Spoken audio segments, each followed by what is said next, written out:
네. 자, 우리 2021년부터 2019년까지 국회직 8급에 나왔던 이론들 보겠습니다.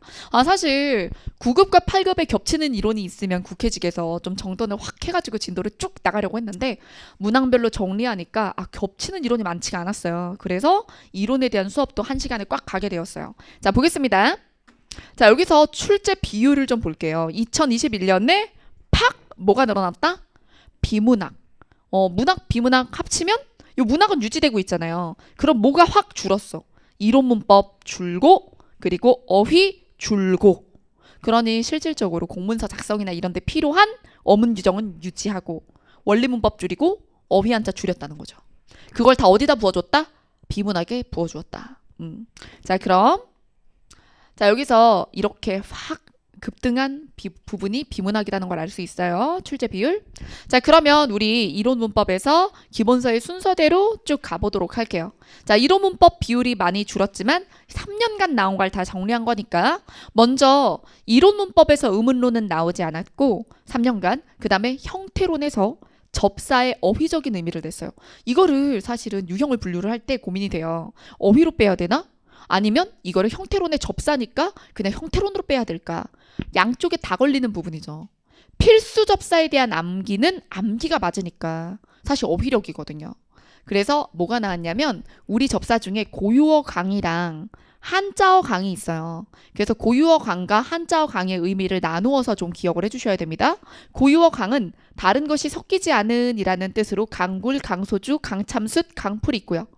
그 다음에 마르다. 물기가 없다라는 뜻으로 강기침, 강모, 강더위, 강추위가 있는데 여기서 강더위, 강추위가 마르다, 물기가 없다 이게 뭐야? 할 때 비가 안 오고 눈이 안 온다는 뜻이에요. 덥긴 더운데 습하진 않아. 그리고 비가 안 와. 그 다음에 춥긴 추운데 눈이 온 건 아니야. 뭐 이럴 때 강더위, 강추위를 쓸 수 있어요. 근데 이 강더위, 강추위가요. 매우 덥고 매우 추워 이렇게도 쓰이거든요. 그러면 이때는 한자어 강으로 쓰인 거예요. 그래서 여기에 강추위 나와 있죠? 사전 예시에 없긴 하지만 강더위도 쓸 수가 있어요. 그래서 의미가 좀 달리 쓰일 때다라고 했습니다. 문맥을 보면 좀 알 수 있겠죠. 뭐 예를 들어 비가 오지 않는 강더위야 라고 해준다든가 눈이 오지 않는 강추위야 이런 식으로 예문을 형성하면 이제 이게 한자냐 뭐 아니면 고유어 접사냐 요거를 가릴 수 있게 되겠죠. 자, 그 다음에 억지스럽다라는 뜻으로도 고유어 강이 있습니다. 억지울음, 억지호령. 그리고 한자 강일 때는 세다예요. 세다. 세게. 강도. 강도를 표현하는 말입니다. 그러면 강호령이 억지호령이 아니라 여기서 뭐예요? 세게. 강력하게 호령을 쳤다. 이런 거. 자, 그 다음 날, 들, 참, 한, 돼, 짓. 자, 여기 보죠. 여기서 날부터 볼게요. 필수 접사표입니다. 날에서 뜻이 되게 여러 가지인데요. 시험에 출제될 법한 뜻을 좀 보시면 말리거나 익히거나 가공하지 않았다는 뜻. 날것, 날김치, 날고기 먹는 것들이죠. 그 다음에 다른 것이 없이 바늘만 있다, 바닥만 있다. 날바늘, 날바닥. 장례를 치르지 않으면 출제될 것 같지 않아요. 그 다음에 지독한은 나올 수 있어요. 그래서 지독한 강도, 지독한 도둑놈. 그리고 교육을 받지 않았다, 경험이 없다, 날뜨기 날짜. 그 다음에 부질없이 날밤새다라고 얘기를 하죠. 그러면 중요한 거 좀 잡아볼까? 우리가 여기서 날고기 이미 시험에 나왔지. 날것, 날고기 이런 거, 날고기. 그 다음에 여기서 날강도, 날도둑놈. 그 다음에 날밤. 요런 것들이 우리가 평상시에 많이 쓰는 단어들이니까 그래서 의미마다 하나씩 잡아두시면 되겠습니다. 저 많은 뜻을 두고 날송장 이런 거 안 내겠죠. 아이 센스 있어봐. 그죠? 그럼 뭐 부정적인 단어 그렇게 되겠어? 자, 그 다음에 들. 야생으로 자라는 이라는 뜻이라서 동식물명이 명백히 나올 때는 야생이라는 뜻의 접사예요. 그럼 여러분 얘네들 파생어죠? 근데 옆에다 적어줘. 들짐승은 합성어야. 들짐승은 합성어예요. 이 짐승은 명백한 동식물명은 아니잖아요. 그래서 들짐승은 합성어. 자, 그리고 용언 앞에 들이 오면 강세예요. 마구 뭐 이런 뜻입니다. 그 다음에 참이라는 접사가 있고 참거짓이라고 할 때는 합성어예요. 여기서는 진짜 사랑, 진실한 뜻, 품질이 우수한 먹과 흙, 도자기 만들 수 있는, 먹을 수 있는 꽃 요렇게. 자, 그 다음에 한이 또 핫하지. 그래서 날이나 한이나 요런 접사들이 좀 주목할 만한 접사입니다. 한을 보면 큰 걱정, 큰 길, 넓은 길 요런 뜻이 있고 정확하게 가운데 그리고 밤중에 한창 그 다음에 바깥이라는 의미로 실외를 뜻하는 한 대가 있어요. 실외. 그 다음에 군음식이랑은 좀 다른 뜻인데요. 군음식은 군것질이에요. 쓸데없이 먹는다는 거야. 근데 한음식은 우리가 아점이나 점저라고 그러죠. 약간 원래 새끼의 정석인 시간을 벗어나 있을 때 그럴 때 쓰는 말입니다. 자, 그 다음에 되도 요것도 중요하죠. 도로, 도리어 반대로 다시 세 가지 뜻을 갈라서 생각을 해야 되는데 그때 여러분 빗금이 기준이야.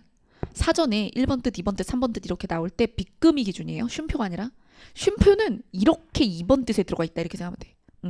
자, 그러면 여기서 도로 돌아가다, 도로 팔다 이거고 도리어 깔리다 그리고 도리어 혹은 반대로 넘겨짚다 이런 뜻인 거예요.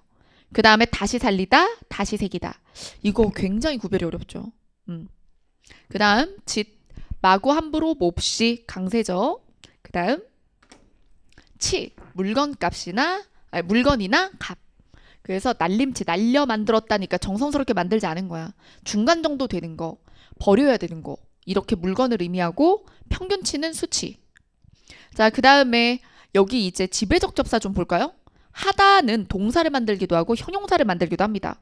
여기 공부하다, 생각하다, 밥하다, 사랑하다, 절하다, 빨래하다는 동사를 만들고요.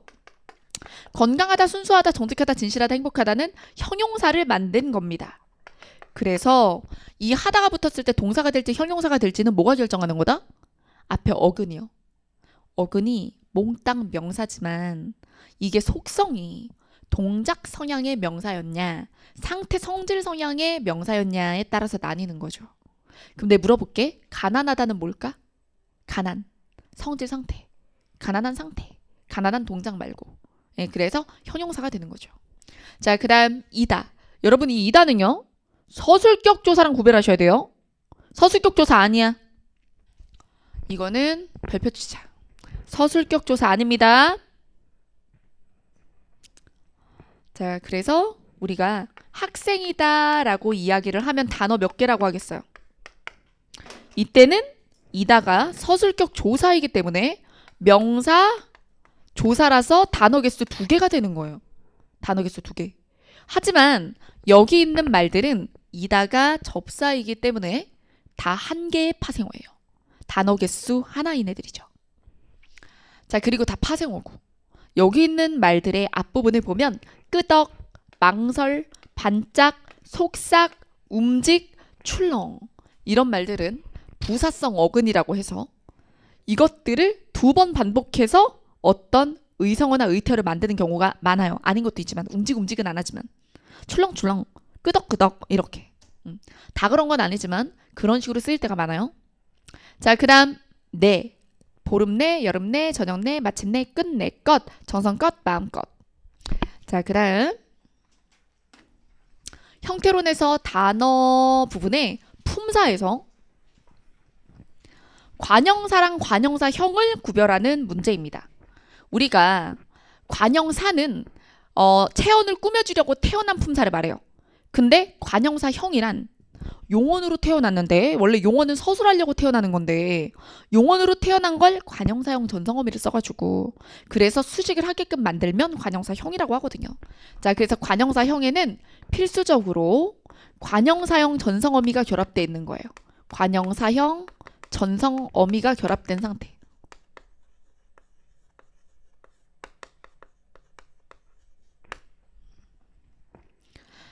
자, 이때 우리가 품사를 구별할 때 힘들어하는 부분은 관형사의 모양과 관형사형의 모양이 동일할 때예요. 그래서 우리가 그런, 이런, 다른, 어떤 요런 말들이 이 관형사로도 등재돼 있고 그리고 이러하다, 그러하다, 저러하다, 어떠하다의 관형사형일 수도 있어서 이걸 구별하는 문제가 자주 나오는 거죠.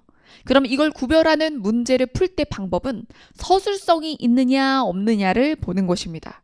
그래서 여기 보면 그 단어가 격조사나 어미를 취할 수 있는 단어라면 관형사가 될 수 없다라고 했어요. 관형사는 조사랑 결합을 하지 않아요. 그리고 어미가 활용이 된다는 건 용언이란 얘기이기 때문에 그래서 어미 활용이 된다라는 건 서술어로 쓰였다는 얘기죠. 자, 그러면 첫 번째 예문부터 볼게요. 그는 모든 욕심을 버리기로 모두는 격조사와 결합하지 않고 그 다음에 모든 뭐 모두다 모두고 이런 말이 없어요. 자, 그래서 이건 관형사. 그 다음에 무슨 일에 무슨 역시 조사와 결합하지 않고 무스다 무수고 무슨이 뭐 이런 말이 없죠. 자, 그래서 이것도 관형사. 그 다음 그는 자기 일 밖의 다른 일에는 관심이 없다. 다른 뒤에 조사가 붙을 수 없고 여기서 그는 자기 일 밖의 다르다. 일 밖의 다르다? 이렇게 말을 못하죠. 즉 서술성이 없어요. 서술성이 없으므로 그래서 관형사죠. 그 다음 진수는 자동차를 어느 곳에 라고 할 때 어느 역시 격조사와 결합할 수 없고 어느다, 어느고, 어느니 같은 말이 없습니다. 그래서 관형사. 근데 제가 마지막 예문에 펜터 쳐놓은 거 보세요. 오늘따라 교실에서 뛰다 학생들이 뛰다죠? 관형절이야. 그럼 관형절 내부에 서술어죠. 서술성이 있네요. 뛰다 학생들이 뛰고 학생들이 뛰네 되지. 그래서 이거는 용언의 관형사형, 동사의 관형사형인 것입니다. 관형사형.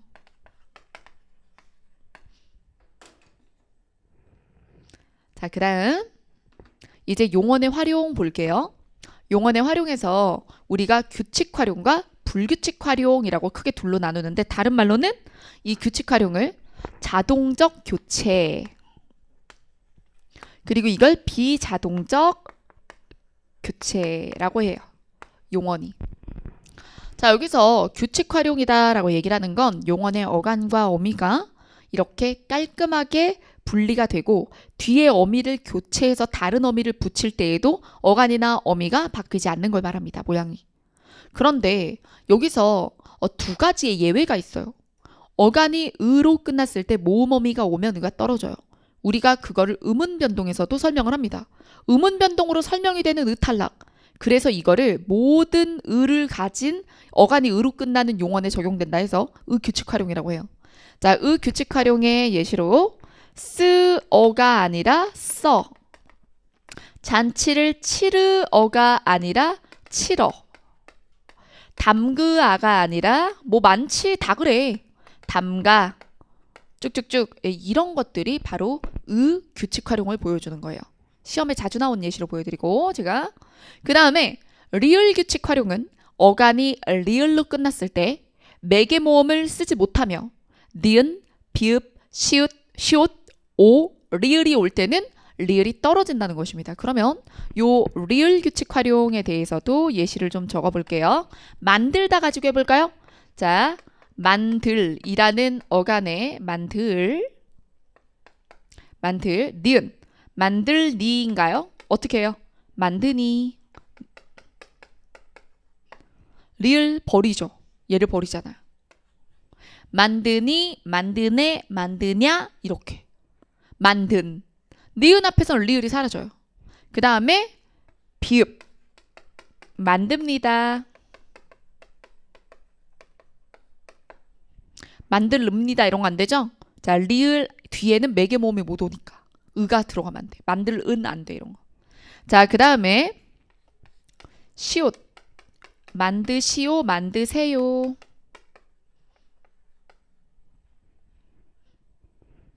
그 다음에 오. 하우체 만드오. 잘 안 쓰는 표현이죠. 하우체는. 자, 그 다음에 리을.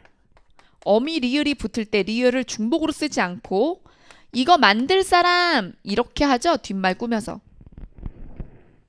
빵 만들 사람 이렇게 말할 때. 관형사형 전성어미 리을이 붙을 때 리을이 두 개 될 수는 없으니까요. 네, 여러분 이렇게 용언의 활용에서 리을 규칙 활용이 적용이 되는 겁니다. 자, 그 다음 불규칙 활용 같은 경우는 단어들이 좀 정해져 있죠. 외국인들은 이걸 외우느라고 엄청 힘들어요. 근데 우리는 본능적으로 그렇게 쓰고 있어요. 다행히도 그래서 따로 암기가 필요하진 않지만 그래도 무엇이 무슨 불규칙임을 연결할 수 있어야 돼요. 자, 그럼 예를 들어 디귿 불규칙은 선생님께 묻어봐요, 물어봐요. 그죠? 물어보죠. 그래서 우리가 자음어미 앞에서는 묻다지만 이것을 물어보다 라고 이야기하게 되는 것이 디귿이 리을로 바뀌는 디귿 불규칙 활용입니다. 모음 앞에서 디귿이 리을로 바뀐다. 근데 모든 단어가 그런 게 아니죠. 특정 정해져 있는 단어들이 그러는 거라서 불규칙하다는 거예요. 자, 그리고 시험에 씻다도 나왔죠. 짐을 씻다. 실어. 그리고 콩이 물에 붓다. 이것도 불어. 자, 그 다음 시옷 불규칙 활용은 자, 우리가 밥을 지서 먹어요, 지어 먹어요. 지어. 모음 앞에서 시옷이 떨어질 때가 있죠. 근데 이것도 특정 몇 개 단어가 그렇기 때문에 내가 너보다 낫다, 나아 이런 단어. 그래서 그런 단어들을 알아두는 게 좋겠죠. 자, 그리고 이 시옷 불규칙은 중세에 반치음을 받침으로 가지고 있었던 말들의 잔존현상입니다. 알아두세요. 반치음과 연관성이 있다. 자, 그 다음에 비읍 불규칙 같은 경우는 또 순경음 비읍과 관련이 있어요. 순경음 비읍과 관련이 있습니다. 그래서 과거에 비읍이 아니라 순경음 비읍이 받침이었던 것들은 모음어미 앞에서 와 이렇게 되죠. 그래서 가깝다가 가까워가 되죠. 가깝어가 아니라 가까워. 주로 워가 되고요. 와가 되는 건 도와 고와 두 개입니다. 자, 그 다음에 르 불규칙 보도록 할게요. 요거 쓰셨을 테니 지울게요.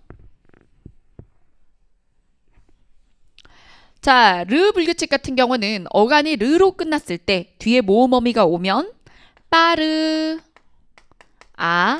이 상황에 르가 리을 두 개가 되어서 앞음절에 하나, 뒤음절에 하나가 가서 빨라가 되는 겁니다. 빠르아 빨라. 보시면 자음 하나, 모음 하나가 자음 두 개가 되기 때문에 모음이 하나 사라져요. 그러면 음절수가 줄어들어요.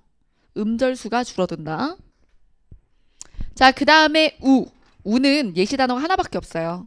푸다의 푸 뒤에 어가 오면 푸어가 아니라 퍼가 된다는 거. 단어 예시 하나만 하시면 됩니다. 이게 우불규칙. 그 다음에 러불규칙 같은 경우는 여기 르불규칙과 마찬가지로 어간이 르로 끝났을 때 일어나요. 그러니 어떤 용어는 어간이 르로 끝났는데도 르불규칙이라고, 어떤 또 어간은 또 똑같이 르임에도 러불규칙을 하죠. 그래서 우리가 빨라와 다른 경우로 푸르다, 푸르어를 어떻게 써요? 푸르러. 그럼 둘의 차이를 보세요. 얘는 세 글자가 두 글자 되죠. 음절수가 줄어들죠. 르불규칙은. 근데 러불규칙은 음절수가 줄어들어요, 안 줄어들어요? 안 줄어들어. 이게 차이예요. 그리고 동일한 형태를 가졌지만 의미에 따라서 르불규칙하는 케이스와 러불규칙하는 케이스가 있는 단어가 있습니다. 예를 들어 이르어. 이게 일러가 됐을 때 고자질하다 라든가 시기상 이르다라든가 그죠? 요런 의미를 가지게 되는데 타이르다라든가. 근데 만약에 이르러가 되면 이르러 도달하다의 뜻이었던 거예요. 그래서 시험에 자주 나온 거죠.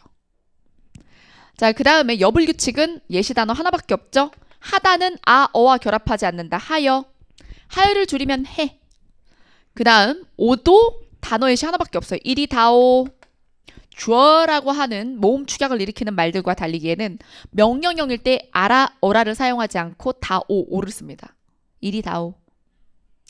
그 다음에 히읗 불규칙은 주로 색채어를 떠올리시면 되는데 빨갛처럼 히읗으로 끝난 말에 모음어미가 붙으면 앞에 있는 히읗도 떨어지고 아도 애로 변합니다. 그래서 빨개가 되죠. 이게 뻘이면 어이해가 됩니다. 뻘게 하면 어이예요. 그래서 빨갛할 때는 아기 때문에 아이가 되고 어일 때는 어이가 되죠. 하얗다 허옇다 이렇게 할 때도 아이애냐 어이애가 달라지죠. 자, 그래서 지금 사실은 용언의 활용을 여기서 다 수업할 일은 아니지만 여러분들 눈빛이 해야 될 것 같아서 했거든요. 자, 그다음.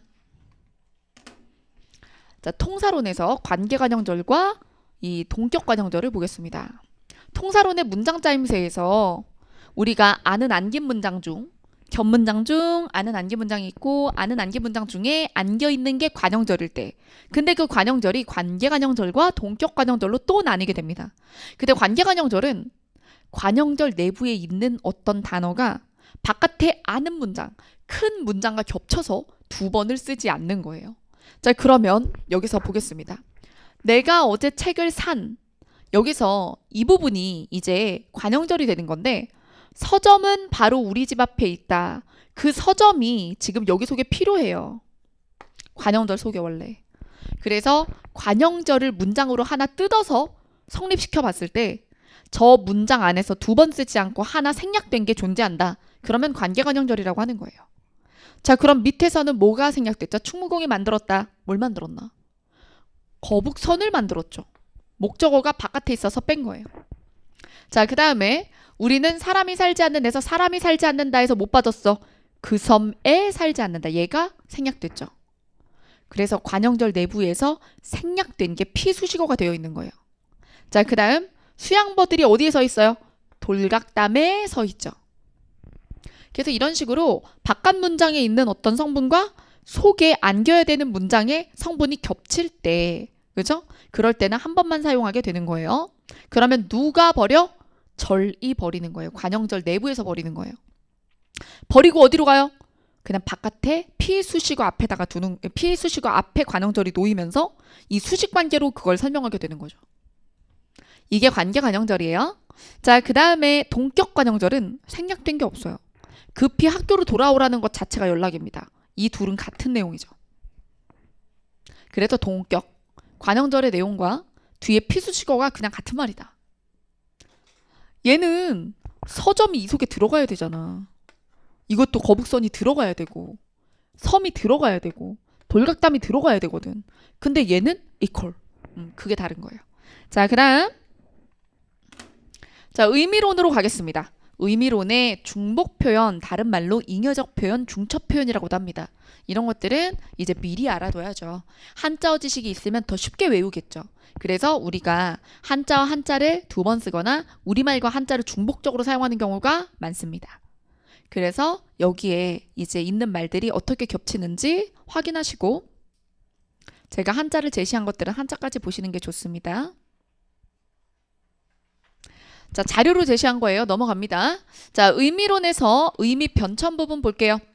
의미 변천 부분에 의미 확대는 원래 가지고 있던 뜻보다 넓어지는 거예요. 사용하면서. 그 다음에 의미 축소는 그 중에 일부 의미만 담당하게 되는 거고 좁아지는 거고 의미 이동은 연관성이 없는 전혀 다른 말이 되는 겁니다.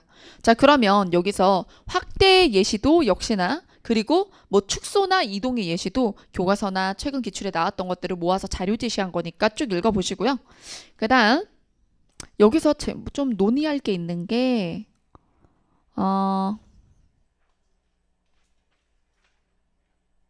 수작. 여러분 여기 수작을 보시면 수작이 의미 확대로 배정되어 있는 교과서도 있어요. 이걸 의미 이동으로 보기도 하고요. 의미 확대로 볼 수도 있으니까 알아두세요. 왜냐하면 다양한 뜻을 가지게 됐다는 점에서는 확대라고 볼 수 있지만 이게 의미가 타락했다라는 부분에서 원래 가지고 있던 본뜻과 너무 멀어졌다고 봐서 특정 뜻에 대해서는 이동으로 보거든요. 그래서 수작은 의미 확대로도 볼 소지가 있는 거 알아두세요. 자, 그 다음 이제 고전 문법으로 가겠습니다. 고전 문법에서 제자 원리, 자, 뭐 직렬별로 한 번씩은 꼭 나오죠, 3년 안에. 그래서 제자 원리에서 초성이 몇 글자? 17자인데 이건 된소리를 뺀 거예요. 여러분 된소리가 6개거든요. 그러면 17개에다가 된소리 자음, 쌍자음을 더하면 23개가 됩니다. 알아두세요. 자, 이 기본 자음 17개에는 쌍자음은 들어가지 않는다.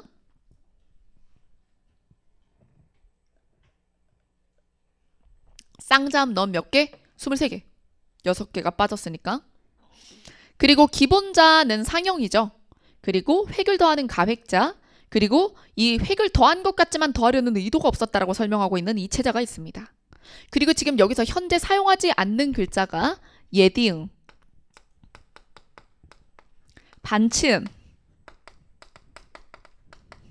여린 히읗이 있습니다.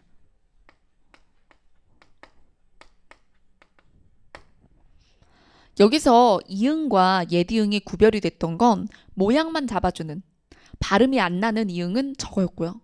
예디응이 발음이 나는 거였어요. 그래서 이건 음가가 없었습니다. 음가가 없고, 그리고 얘는 음가가 있고.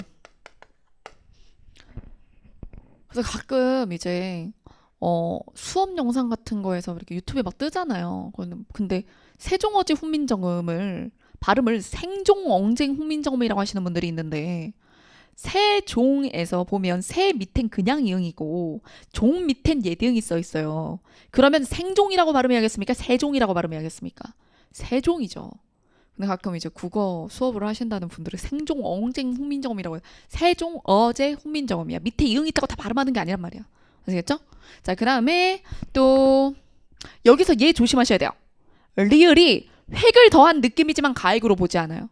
리을은 가액자가 아니다. 이체자다. 시험장에서 여러분들 헷갈릴 거 뻔하단 말이야. 그 다음에 이거 중요해. 입술 모양은 이응으로 표현 안 했다. 미음으로 표현했다. 오히려 이응은 목구멍의 모양이다. 그 다음 상형의 원리를 표현한 말이 있어요. 기출에서 이 말을 도금 없이 한자로만 줬죠. 이걸 읽을 수 있어야 돼.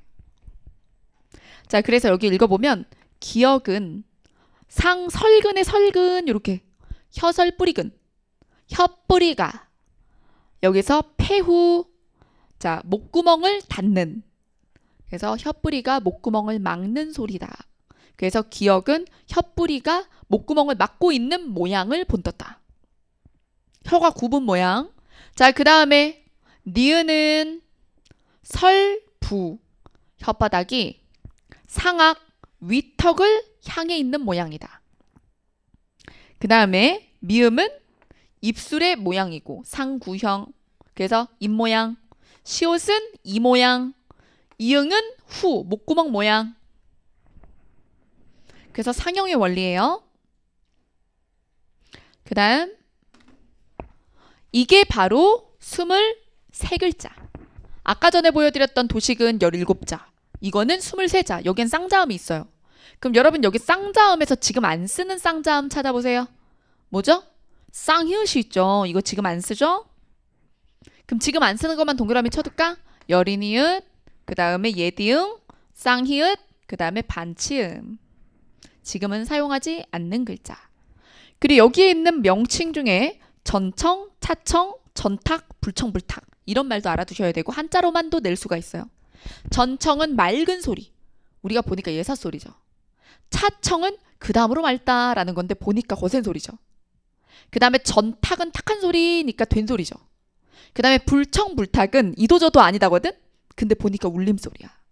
자음 중에 울림소리.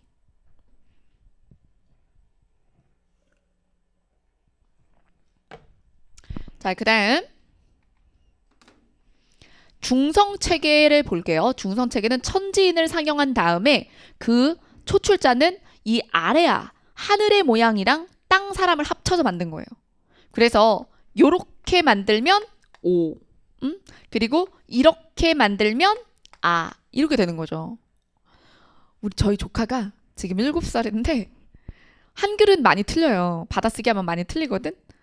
근데 이제 이거는 해. 문자로 누를 줄 알아. 휴대폰으로.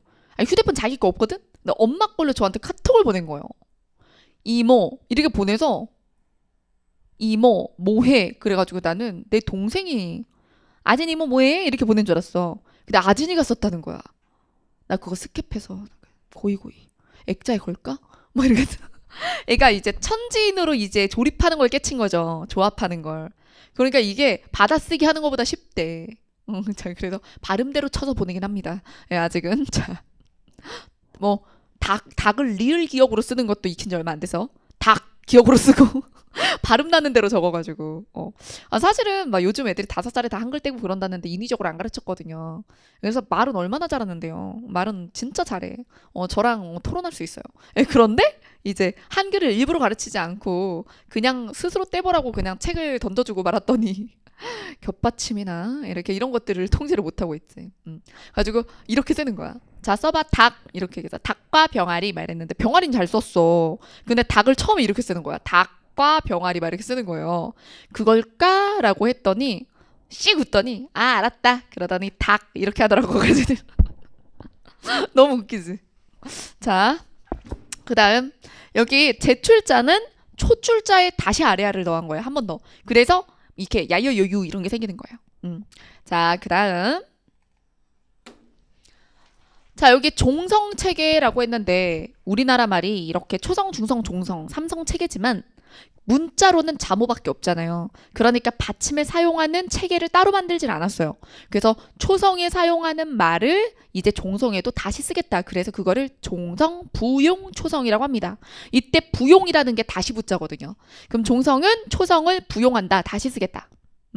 이런 뜻이고, 그리고 처음에는요, 훈민정음 창제하고 용비어청가 때까지만 해도 되게 다채로운 초성을 종성에 끌어다 썼어요. 다양한 자음이 들어옵니다, 받침에. 근데 차차 8개면 충분하다라는 이걸 알고 이제 8개로 정리를 했어요. 그래서 팔종성법인 거죠. 중세는 아주 초창기를 빼고는 한글 창제 직후 빼고는 이제 어떻게 한다? 이 팔종성으로 정리가 됩니다. 중세 팔종성. 그 다음에 근대로 가서 칠종성. 그러면 8에서 7로 줄어들 때 뭐가 빠졌을까요? 디귿이 빠졌을까? 시옷이 빠졌을까? 그때 시옷이 더 셌다니까. 디귿이 빠져. 현대국어에선 대표음이 디귿이지. 근데 이땐 디귿이 졌어. 그래서 칠종성법엔 시옷이 있지 디귿은 없어요. 자, 그 다음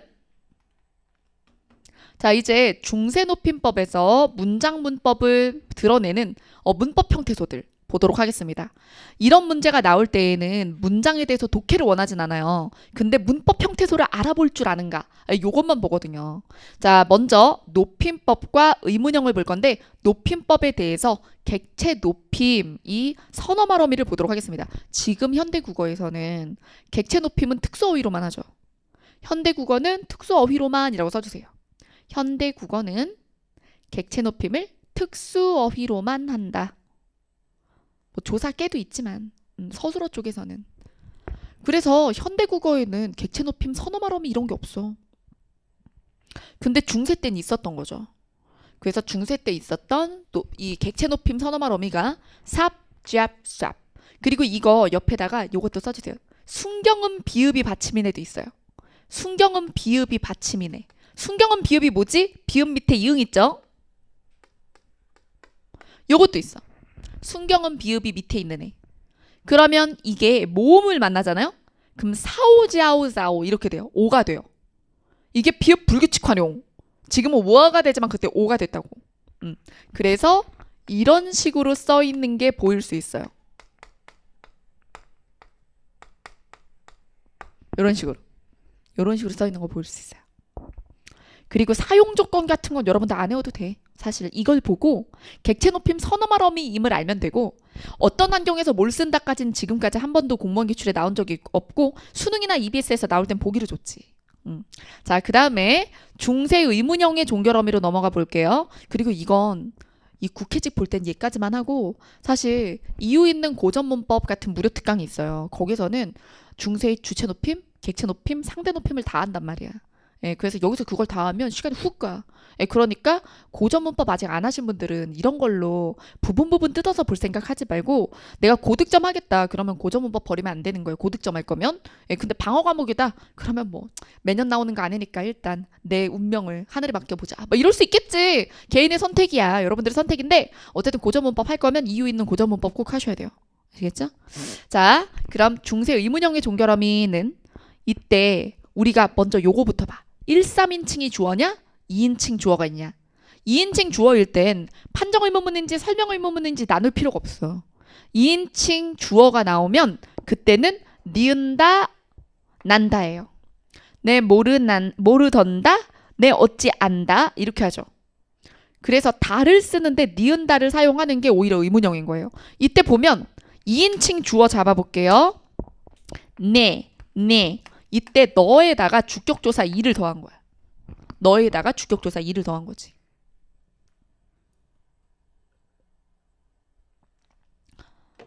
그리고 너 말고 그대도 있어요. 그대도 써주세요. 그대.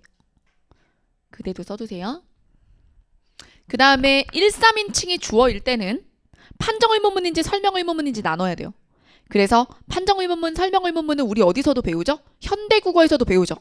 그래서 질문을 했을 때 긍정, 부정 답변만 하면 판정. 그리고 구체적인 의문사에 대한 답변을 원하면 설명의문문이에요. 자, 그럼 의문사가 있나 없나 봐야 돼. 의문사를 찾아야 돼. 그러면 의문사가 있으면 O 계열로 가는 거고, 여기 보세요. 무슨. 지금 무슨의 어원이 되죠. 무슨. 자, 그래서 여기 5개월로 가는 거였고, 그 다음에 여기에는 뭐가 없어요. 의문형이 없어. 의문사가 없어. 의문형이 없으면 아가녀려 쪽으로 가는 거예요. 계열. 모음. 모음을 보세요. 기억이 있을 때도 있고 니은이 있을 때도 있으니까. 뭐뭐 하는요 하면 5개월이에요. 자, 그 다음. 자, 중세 주격조사 한번 봅시다. 주격조사에서 이가 있고 가가 없었다는 거 아시죠? 근데 이때 이를 이응까지 쓰고 쓰는 거랑 이응 안 쓰고 쓰는 거랑 그 다음에 아예 생략해버리는 거랑 세 가지 케이스가 있단 말이에요. 자, 그러면 여기서 자음으로 끝났다. 그러면 이때 이제 여기서 이 셈이라고 할 때 연철된 거야. 미음이 넘어가서 그래. 미음이 넘어가서 그래요. 근데 한자일 때는 연철을 못 하잖아요. 이거 한자로 기록했으니까. 그래서 이라고 쓰는 거지. 그 다음에 이모음으로 끝나면 여러분 이게 뭘까?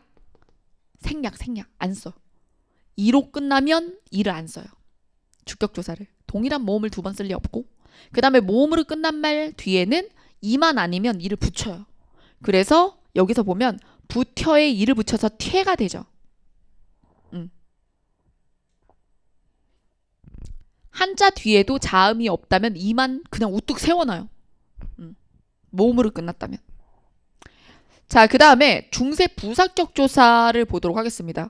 사실 부사격 조사까지 나온 적은 일행직에 없는데, 자, 그래도 봅시다. 일반적으로 중세 국어에서는 국회직에 나온 거죠. 자, 처소를 나타내는 부사격 조사가 붙을 때 모음의 종류에 따라 그에 맞는 조사가 선택이 된다. 이런 걸 낼 땐 보기를 줄 거라고. 지문을 주거나. 자, 그래서 먼저 체언의 모음이 양성. 이때는 중세에는 양성을 얘네 셋으로 봤구나. 이런 것도 공부하시고. 아래야 오. 양성. 그러면 IL을 써. 그 다음에 음성 모음이면 의가 음성으로 들어갔어요. 자, 그리고 이때는 어이에. 지금은 어이에만 쓰잖아요. 부사격 조사로. 아이에가 없죠? 근데 이때는 양성 뒤에서는 IL을 썼다는 거. 자, 그 다음. 그리고 체언의 모음이 중성일 때 중성이 이야. 그래서 저는 오히려 요 자료에서 지금 중요한 게 중세시대 양성, 음성, 중성 기준이라고 생각해요. 알아두세요. 그때는 예.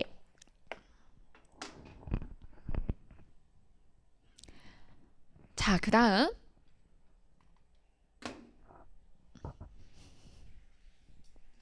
요게 지문으로 들어가 있었는데 국회직에 지문으로 들어간 내용을 한번 읽어보면서 여러분들이 미리 알고 있었던 것과 모르고 있었던 것들을 가려보도록 하겠습니다.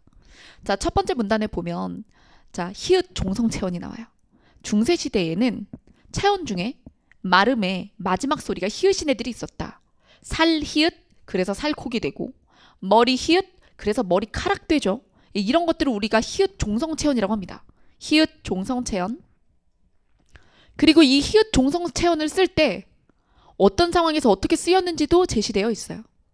그래서 하늘과 타과, 그러니까 하늘과 땅, 따과 이렇게 되는 게 하늘 히읗과 더해서 과, 땅 히읗과 더해서 땅과 이러거든. 자, 그 다음에 현대국어에서 대체로 히읗이 탈락하였으나 안팎, 암캐, 머리카락 위에다 쓸게요. 안 히읗, 암 히읗, 머리 히읗. 예전에 히읗 종성 체언들이었구나.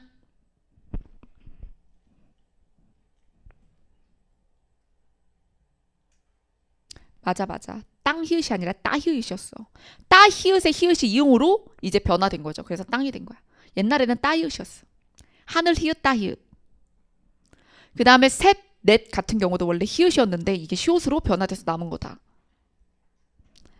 그 다음 중세국어에서 뒤에 결합하는 조사에 따라 체언이 달라지기도 했는데 나무가 대표적입니다. 이게 나 모도 있고 나, 미음 기억도 있거든.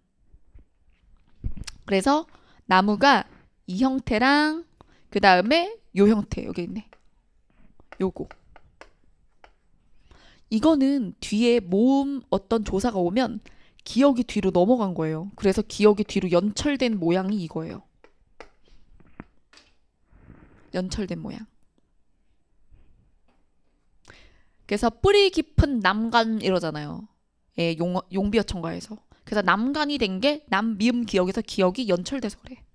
자, 그 다음. 자, 이제 국어의 시대별 변천에서 시대 흐름에 따라서 좀 보도록 하겠습니다. 여기에 고대 국어 시기에는 자료가 많지 않은데 확실한 건 문자를 빌려 썼다는 거예요. 차자표기 밑줄. 차자표기에 뭐뭐 있는지 좀 적어볼까? 여러분, 차자표기 중에 가장 오래된 게 뭐예요? 어순만 우리 스타일로. 어떡해. 한 명도 대답을 못하네.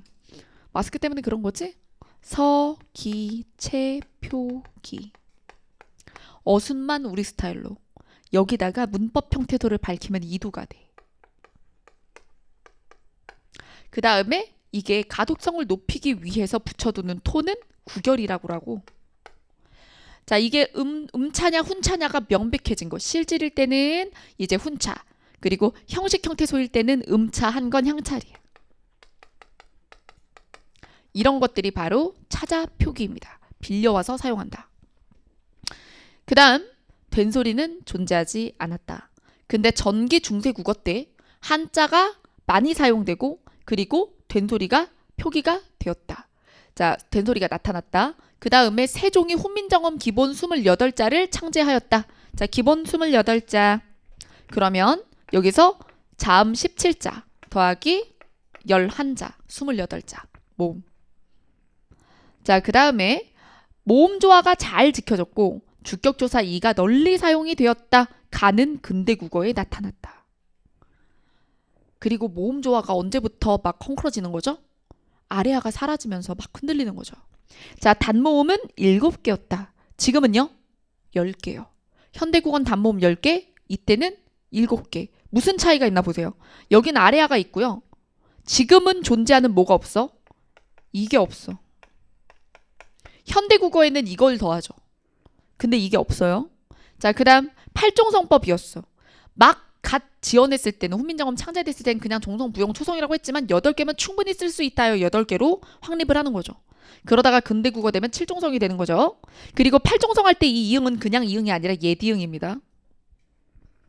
음가가 있는 이응이요. 그리고 연철이 다른 말로 뭐죠? 이어 적기입니다. 앞말의 받침이 뒤에 초성에서 날 땐 밀어서 적는 거. 그 다음에 근대국어 돼서 여성이나 편민층으로 한글 사용이 확대가 되고요.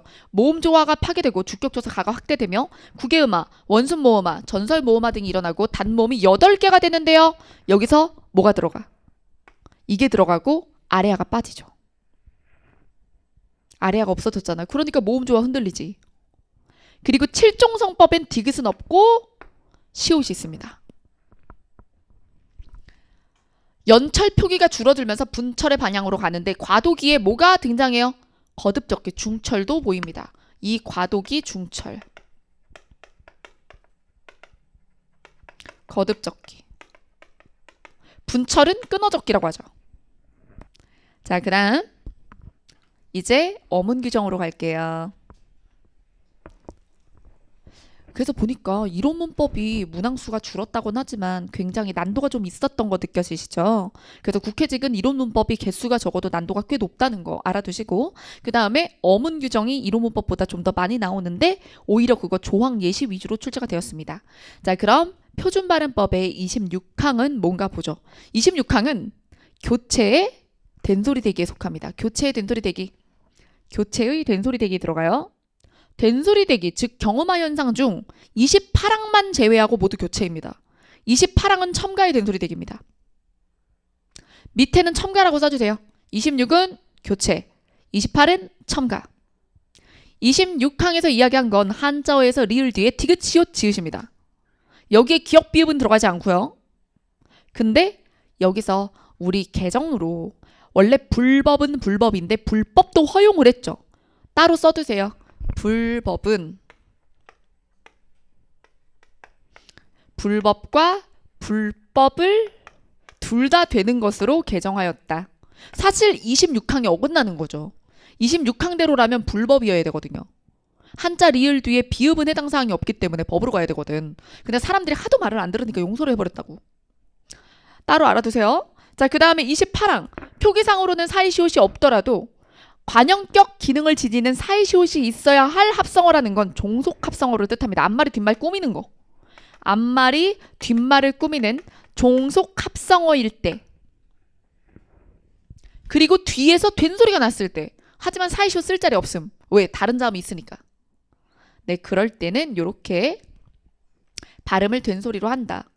근데 첨가 현상 자체가 수의적 현상인 거 아시죠? 그러니 여기에 해당되는 예시는 모두 외우고 계셔야 됩니다. 이게 왜 된소리가 나요? 이런 질문하면 안 돼요. 된소리가 나니까 여기 등장해 있는 거예요. 그러면 이 밖에 있는 단어는 된소리가 날지 아닐지는 그때그때 달라요. 자, 그 다음 이 19항입니다. 자, 19항은 무슨 비음아? 순행 비음아.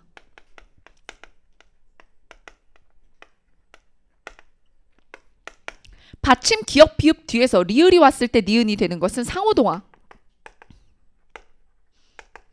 상호동화에도 순서가 있어서 순행이 먼저 일어나고 역행이 일어나는 걸로 서술하고 있죠. 국립국어원이. 상호동화. 자, 그 다음에 18항은 요건 역행 비음화입니다.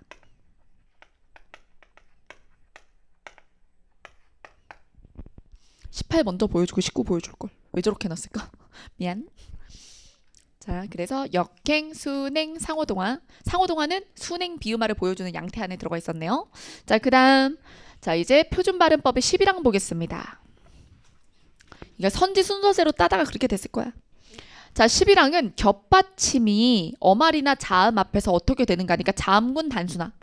자음군 단순화를 보여줬고 뭐가 대표음인지 볼 수 있죠. 이때 예외일 때가 뭐 용언과 용언의 어간과 어미 사이에서 기억 충돌 회피라든가 이런 것들이 나올 수 있어요. 자, 그럼 여기다가 예시 하나 써둘까요? 저기 막다가 있는데 자, 요거 발음 한번 써보도록 하겠습니다. 자, 요거 발음은 자, 기억 충돌하면 안 되지. 맑고 막다가 되겠죠. 자, 여기서 기억이 아니라 리을을 선택한 이유가 다만 조항이 되는 건데 지금 제가 다만은 삭제해놔서 알고 계셔야 되는 상황입니다. 리을 기억에 대한 거. 자, 그 다음에 23항. 안 울림 100% 된소리. 교체 된소리에 가장 많은 예시를 가지고 있는 거. 교체 된소리 대기. 안 울림 100% 된소리. 교체 된소리 대기.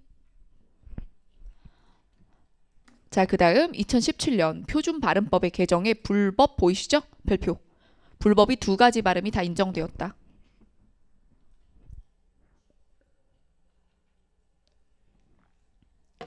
그리고 그 외에도 나머지 단어 중에서도 여기서 중요한 게 교과. 그 다음에 안까님. 이건 원래 말이 안까님 인기척이었다는 걸 알아두셔야 돼요. 근데 안까님이나 인기척도 이제 허용을 한 거죠. 왜 여기서 그럼 안까님이고 인기척이었어요 라고 하면 이게 합성어예요. 그래서 첨가의 된소리 대기가 나던 말이야.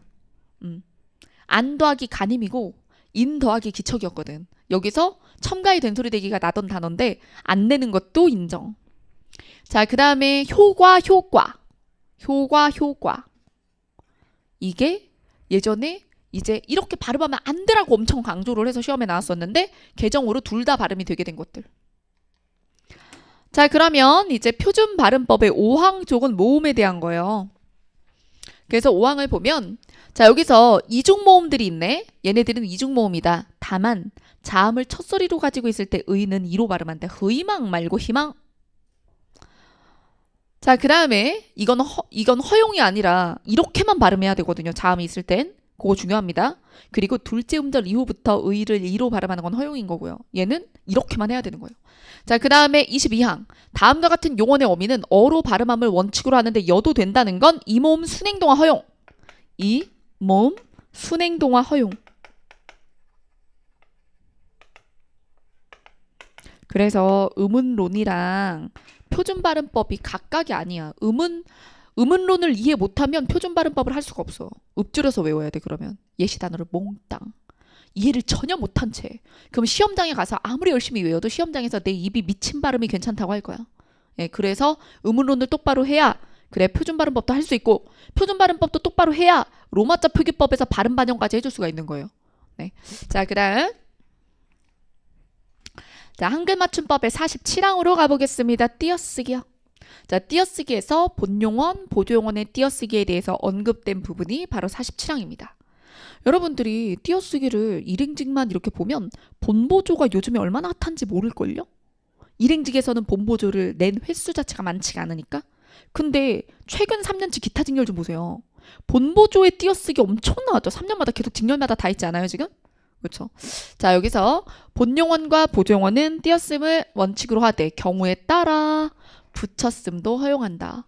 그러면 이 경우에 따라라는 게 뭐냐? 두 가지 경우가 있는데 밑에 예시를 보시면 자, 여기서 연결어미가 꺼지어를 줄였었으니까 마가의 아. 연결어미가 즉 보조적 연결어미 본용언과 보조용언의 사이의 연결어미가 모음일 때. 그래서 고 같은 게 들어가면 안 돼. 옆에다 써줘. 보고 싶다 붙여 쓰지 마. 합성어도 아니고 본보조인데 중간에 연결어미가 고잖아. 자음 연결어미일 땐 못 붙인다고. 보고 싶다 띄었어야 돼. 근데 노래 이름, 뭐 드라마 이름 다 붙였어가지고 잘못들 알고 있는 거죠. 먹고 싶다, 보고 싶다 다 띄어야지. 왜요? 고니까요. 예. 자, 그 다음에 여기서 지금 이 밑에 부분은 듯하다, 만하다, 법하다, 성쉽다, 쉽다 뭐 이런 것들은 자, 의존명사에 하다나 쉽다를 결합하는 거예요. 하다나 쉽다를 결합해서 보조용언을 만들었을 때 네, 이때 붙여 쓰는 거 허용됩니다. 그러면 이것이거나 두 가지 케이스 중 하나여야 된다는 거죠. 모음 연결어미거나 아니면 보조용언 자체가 의존명사에 하다 쉽다 붙었을 때나 이 경우가 아니면 붙였을 수 없어요. 자, 그리고 이 두 가지 경우 중에 하나 해당이 돼도 또 배제해야 되는 게 있어요. 그럼에도 불구하고 배제해야 되는 건 앞말에 조사가 붙거나 끝. 자, 여기서 이렇게 끊어주세요. 앞말에 조사가 붙는다는 건 본용언에 조사가 붙는다는 얘기예요. 본용언에 조사가 붙거나에 1번 먹이고 밑에 예문에서 1번 쳐보자. 본용언에 조사가 붙은 게 뭐야? 노라만 나는구나. 그쵸? 자, 그래서 이거 1번 케이스. 읽어도 보고 1번 케이스. 그 다음 됐어. 자, 그 다음 앞말이 복합어인 경우 본용언이 복합어 합성어나 파생어인 경우를 2번으로 할게요. 덤벼들어 합성어 덤벼들어 다시 없을 합성어. 자, 그러면 얘네 2번 메어달아 2번. 이럴 때 원래는 여기 합성어라고만 되어 있었는데 개정으로 파생어까지 포함돼서 복합어라고 제가 바꿔놨어요. 자, 그 다음 그리고 중간에 조사가 들어갈 때를 세 번째 케이스로 볼게요. 중간에 조사가 들어간다는 건 본용언과 보조용언의 중간을 얘기하는 게 아니에요. 보조용언의 중간에 즉 의존명사랑 하다 싶다 사이에 이 뜻이에요. 보조용언의 중간에 해당하는 것은 듯하다 사이에 도 이거 채하다 사이에 를 듯하다 사이에 도 듯하다 사이에 도 만하다 사이에 은 이게 세 번째예요. 그래서 이런 경우에는 또 붙일 수가 없다는 거예요. 제약 조건입니다. 자, 그 다음 보조용언에 붙여 쓰는 것이 그래서 허용되는 경우 연결어미가 모음이거나 하다나 쉽다와 결합할 때 그리고 명사형의 보조용언 구성일 때에는 이거는 이제 믿음 직하다. 예시 하나만 알아두면 돼. 믿을만도 하다라는 뜻이에요. 이땐 저 사람 정말 듬직하다 할 때 쓰는 말 말고요. 그거는 믿음직하다 붙여 쓰는 거고 그건 파생어고 이런 사건이 일어났음을 믿을만도 하다 이런 뜻일 때 띄어 쓰는 거예요. 이게 믿을만도 하다 이런 의미로 쓰일 때 믿을만도 하다. 자, 그 다음 표준어 규정에서 22랑 예시들 한번 볼게요. 사실 어떤 조항에서 뭘 낼지는 모르는 거예요. 그리고 표준어 규정이나 외래어 표기법만큼 어문 규정 중에 원리가 아니라 그냥 당위적으로 외워야 되는 게 없거든. 그래서 5가지 어문 규정 중에 표준어 규정과 외래어 표기법은 원리 규정과 조항이랑 예시가 아니라 당위적인 거 이렇게 하기로 했어. 이렇게 하기로 했으니까 닥치고 외워 이런 거예요. 예. 그래서 제가 원리와 관련된 거 먼저 해라. 그래서 표준발음법과 로마자, 한글 맞춤법 이거 다 하고 나서 표준어 규정과 외래어 표기법을 하라는 게 원리 없이 외우는 것부터 시작하면 그냥 어문 규정이 꼴도 보기 싫어져요. 그래서 단순 암기 부분을 조금 미루고 원리와 그와 관련해서 외울 수 있는 거 먼저 한 다음에 나머지를 하라고 한 거죠. 그리고 출제 비율도 요즘엔 한글 맞춤법이 가장 많이 가져가고 있기 때문에 그래서 여러분들이 출제 비율과 관련 지어서 공부를 하더라도 표준어 규정과 외래어 표기법이 어문 규정 중에서는 좀 뒤로 가는 거죠. 후순위가 되는 거예요. 자, 여기서 지금 고유어 계열의 단어가 널리 쓰이고 그에 대응되는 한자어 계열의 단어가 용도를 잃으면 고유어 계열을 표준어로 삼는다. 그러면 얘네들이 고유어라는 거잖아요. 그죠? 자, 채점이 돼 있을 거예요. 그죠? 프린트에 다 올라가 있어요. 그럼 여기서 우리가 평상시에 쓰는 말이 뭐 있을까? 낼 만한 게 뭐 있을까?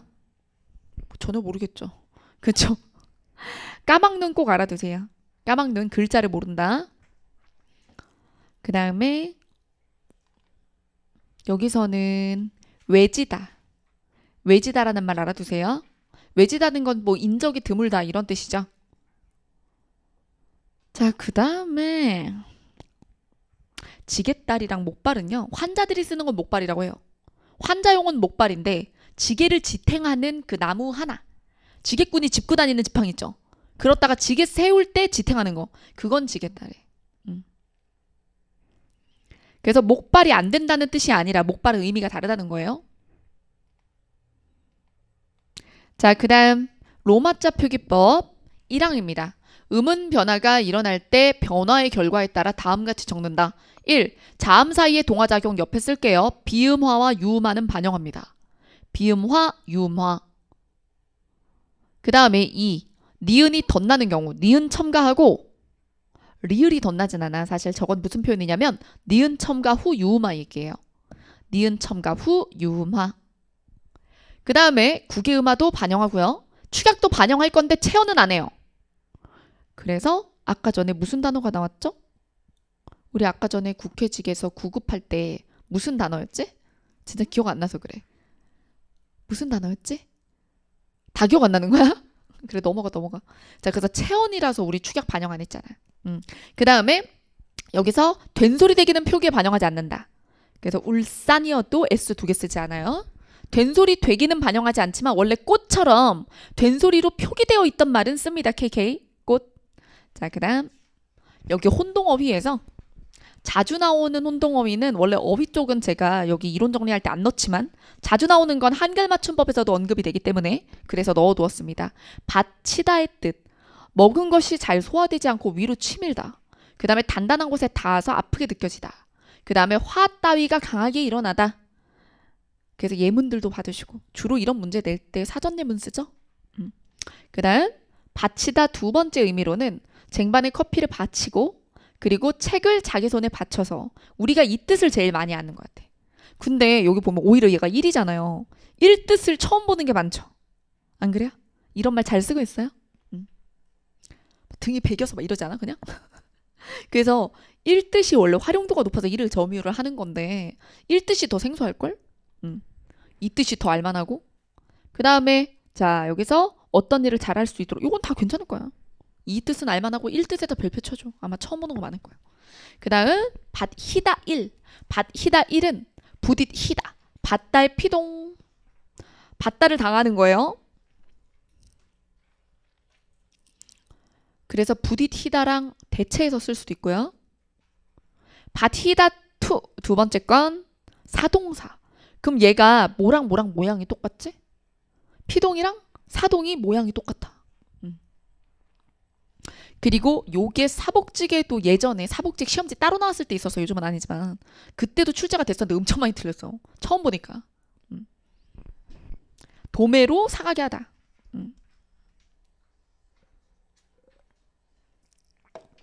네. 자, 오늘 여기까지 해서 2021년부터 2019년까지 3개년 사이에 8급에 나왔던 이론을 다 봤고요. 그래서 깔끔하게 오늘 이론 자세히 했으니까 다음 주에 2021년부터 이제 19년까지 갈 때는 문법 규정은 안 하렵니다.